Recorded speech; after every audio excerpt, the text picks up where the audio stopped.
ضرورت نہیں تھی کہ وہ کسی مسلمان کے خلاف میلی ہو سکے، آج ہماری ساری طاقت منتشر ہو چکی ہے،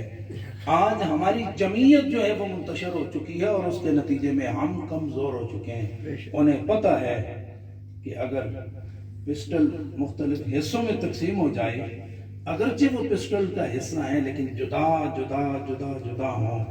تو جدا ہوئی جو منتشر ہے اور منقسم ہوئی ہے، اس سے کوئی بھی نہیں ڈرتا۔ لیکن اگر وہ متفق و متحد ہو آپس میں، وہ جو قرآن میں اللہ ارشاد فرماتا ہے محمد الرسول اللہ والذین معہ اشداء علی الکفار رحماء بینہم، کہ آپس میں تو ایک دوسرے سے محبت کرتے رہے، ایک دوسرے کے لیے جذبہ رحمت رکھیں، لیکن یہ آپس میں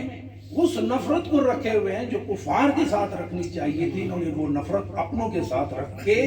اپنے آپ کو پارا پارا کر دیا ہے، جدا جدا کر دیا ہے، اور اس جدائی کا یہ نتیجہ ہے کہ ہم